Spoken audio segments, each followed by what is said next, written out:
right, everybody. Coach Talk number 15. We've got a few really good ones today again. These the questions are really, I mean, not that the early ones weren't great, but they're just really getting to be zingers. So let's just jump right in the water like we do.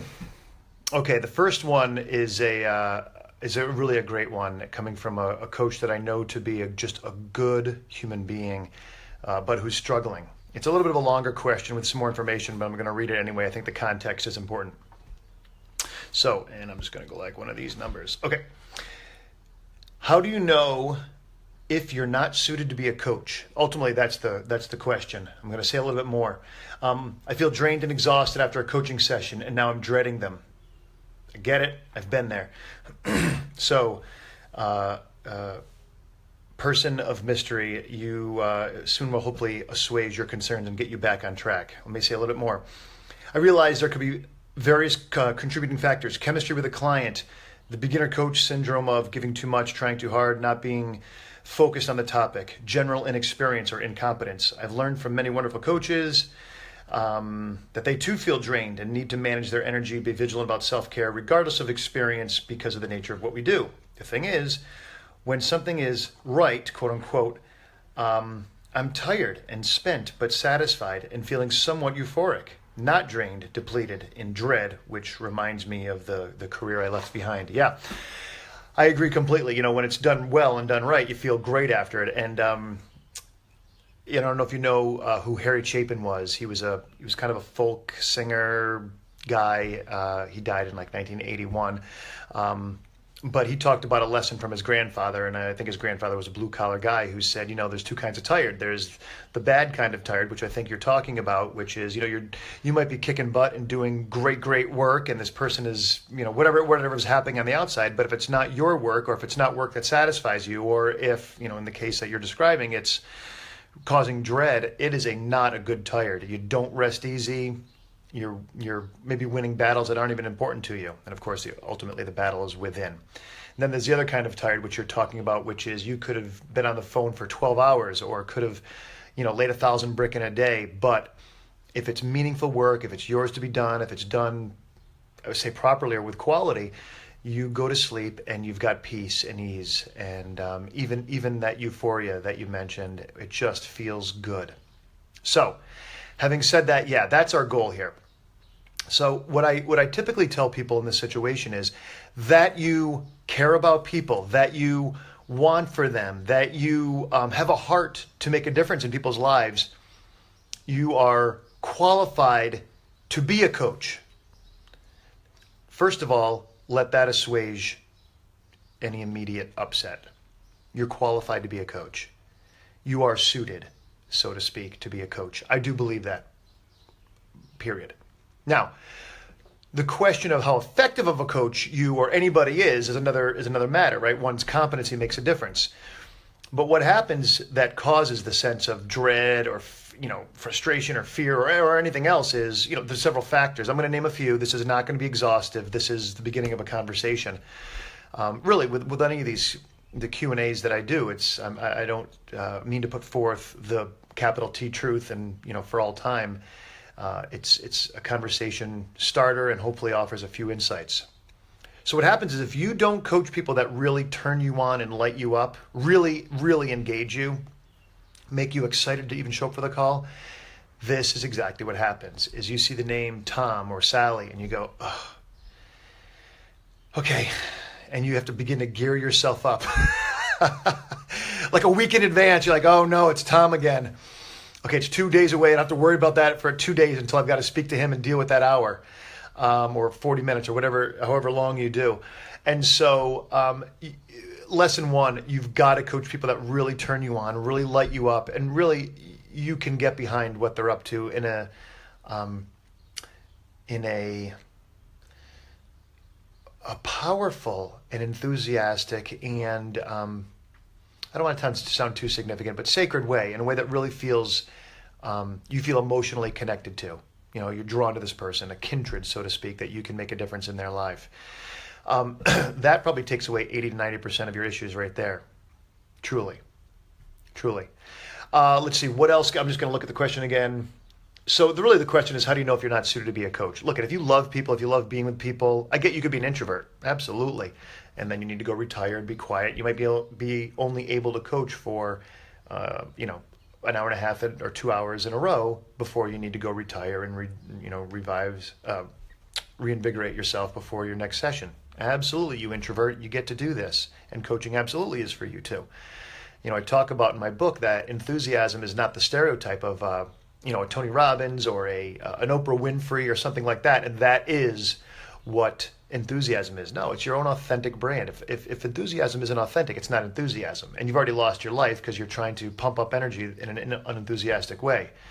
Somebody with a lot of energy but no authenticity and no real solid goal is a very dangerous individual. So, coach, be authentically you. Coach for an hour, coach for 3 hours, coach for 7 hours in a row, but take care of you, absolutely. And coach your people. So, again, I'm just going to repeat. If you have a heart for people, coach on, rock star. Do it. All right, I'm just going to look at see if there's anything else I'm loving here. Giving too much, well, yeah, I mean, if coaches sit there trying to give value and do more, you're actually not paying attention to the client. You're paying attention to yourself and your sort of abstract notion of what good coaching is or what they need in a given moment. So, let that also, let that go. Stop trying to give value, so to speak. Be fully present with somebody when you're with them. Not trying too hard. Yeah, that answers that as well. Not being focused on the topic. General inexperience and incompetence. Yeah, I mean, so the more you practice, the more you do this thing. I mean, we all have a rite of passage that we have to pass through and coach and realize that you're getting caught in your own patterns and doing stupid things that actually cause chaos for you or the client, or notice that you're now talking so much because you actually just like talking, and notice that you haven't said anything in 5 minutes and you're letting them tell their story of why they can't live the life they want and why they're victims and everything else, and now they just are paying somebody to be a witness for it. So yes, you've got to go through all those things, but if you care enough about people, if you care enough about making a difference, you'll stay in the game and you'll come out the other side. And if you do that, it's a very good likelihood that indeed, yeah, this is your work. So, all right, question number one. Off to number two. This is an interesting one.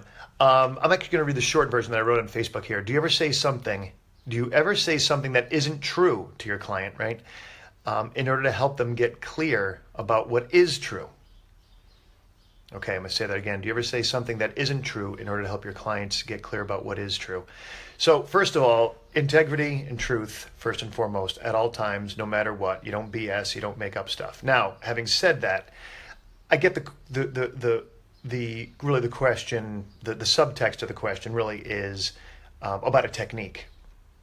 I'm going to make something up right now. If I'm coaching somebody to lose 30 pounds, might I say, you look good the way you are right now. Well, let me make it a little bit of a grosser exaggeration so the point is a little bit more clearly defined by cultural norms. So bear with me, anybody who wants to lose 30 pounds or 50 pounds or 100 pounds, all right? So, yeah, you want to lose 100 pounds. Yeah, I get it. But you know what? You look fine now.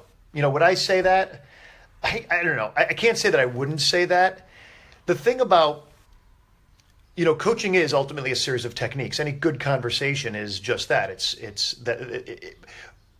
They are skills and they are techniques that may be used. However, what I want to say is, before I say more about my friend who wants to lose 30 or 100 pounds or whatever he or she's doing, if you whip out the technique in order to get a result, it will tank. You will lose relationship with this person. By the way, we'll feed back into question number one, and then the relationship will start getting funky and you'll start dreading the call. Why? Well, because you were being inauthentic and just doing a technique to get a result. That doesn't work. So, however, would I or do I or have I ever said something sort of contrary or, put in quotes here, untrue in order to move the client? Yeah. There's sort of the takeaway, right, that you think about in sales. Somebody comes to you and says, we'll go to 30 pounds again. I really want to lose 30 pounds. You go, you don't want to lose 30 pounds. You know what? In fact, if I were you, I would just go to Ben & Jerry. I love a good Ben & Jerry. I'm a chubby hubby. Oh my gosh, all day long. Go get some chubby hubby. That's more your speed anyway. And it's what it can do is create a little bit of a screw you. No, I want this. I don't want that. So it can create a clarity. Good thing. It's a lot of fun when you do it in the moment, and it can have an impact. Now, is that a technique? Yeah. But again, what I'll talk to about coaching is a coach being fully present with him or herself, the client, and the moment. In that moment, you have access to wisdom of timing, wisdom of skill and technique. And I've never really used technique in that definition, but a wisdom of principle, wisdom in action. Those are some other words that I use. Now, in that, will I do things that I've done before, like I just described? Absolutely. But you want to be at the service of the moment, coaches, rather than your ego or let me whip out this technique. I bet this will work in this place. You're going to be much better off being a vehicle for something, right? For truth, for that which comes through you intuitively, etc., than you will by doing the skill, doing the technique to get a result. So, bottom line answer, do I ever do something that isn't true in order to? I probably have. I probably will again. I probably would do it in a cheeky way like I just described, or in a way that shocks them rather than, into something that it's somewhat apparent that I'm messing with them. Because I'd rather, what we're ultimately about is establishing a truth or establishing the truth in a given moment. And I'd rather just be straight with that rather than mess around. So to me, that's the biggest takeaway, for you hopefully as well. All right, last question. This is one that just came into me today, and it was an urgent one, so I said I'd get right to it.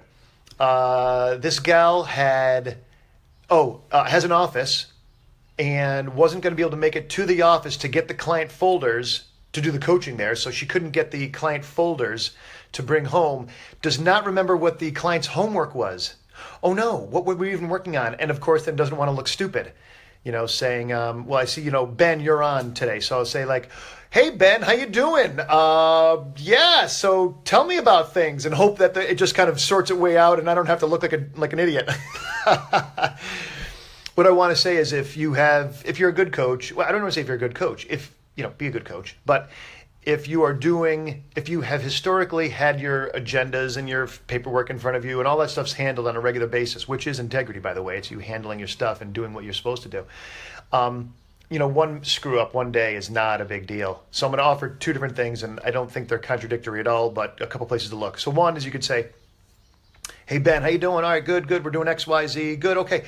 Hey, listen, I left my folder in my office, and I'm here at home today doing my work, so you have to remind me what your homework was last week. Nice and clean.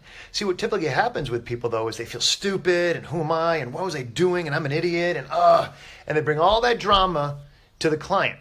Now, the pain in the ass about that, one, is you're taking up your client's time. Two is you're making it about you, and you're just creating drama. But three is you are teaching your client that when they screw up, that they've got to be sad and remorseful and dramatic and all that. No, it doesn't work. It just doesn't work. There will be emotions. There will be challenges that occur in coaching relationships. You don't need to add drama by getting everybody all bent out of shape and sad about having screwed up something so little and light. So if I'm going to keep using you, Ben, I'm going to keep saying, look, hey, I messed up. So what was it? He's going to tell me, I was going to do 20 push-ups a day all week. Great. So how'd you do with that? Bang, you're in. The other thing you can do is, and again, I don't think this is deceptive at all, but what I would want to do is, what you could do is say, hey, Ben, all right, so tell me how you did with the homework this week. And more likely than not, he's going to say, oh, well, I was going to do the push-ups, and then usually as soon as somebody says push-ups or have the conversation with my mom or whatever, immediately, for me, I don't know about you, but my memory jars, oh, that's right, he was going to do the 20 push-ups. And then I was going to do the push-ups, or I wasn't able to do the push-ups because this and that happened, and my shoulder, I can't even, use it right now, blah, blah, blah. And you're like, all right, great. So then you begin your coaching. What did you learn? What's next? Okay, how do you want to handle that? Or, whatever. And I think the worst case scenario and the other alternative I'm offering right now is I didn't do it. And then you're sitting there going, you didn't do it. I don't know what it is. Who's going to fold first, or who's going to stop bluffing? But if you're clean, like I said, and it's not a bluff, if you're just clean with it and we're going to start with that other bit, hoping that they just brought it in, you can just go, all right, well, So I'm just going to back through the conversation. Hey, Ben, how'd you do the homework? Oh, geez, I didn't do it. Okay, cool. So, hey, actually, what was it? Because I don't have your folder with me, and I don't even remember what it was. I was going to do 20 push-ups a day. Oh, that's right, 20 push-ups a day. So what happened with that? And off you go into creating learning from it. Now, my preference is, option number one that I started this with. And, if you're going to do number two, just be really clean with it so you're not actually being deceptive at all. Because, again, deception breeds resentment and lack of trust. And now that true safe space that we want to create where there's honesty and challenge and opinions and friction happens in the coaching relationship, that disappears. And when that disappears, if you don't name it, clean it up, and, are able to move on, you won't move on. The relationship will tank, or we'll go back to coach number one from question number one with the problem where the coaching gets funky. You begin to associate the funkiness and weirdness with either this client or the relationship with coaching itself. And then you start wondering if I'm even suited for coaching. And the question is answered by me saying, yes, you are. You're suited. Clean up your stuff. Be honest. Be direct, which really hits question number 2 and 3 as well. And come back at 11:30 Eastern Time next week. Same bat channel. Peace, everybody.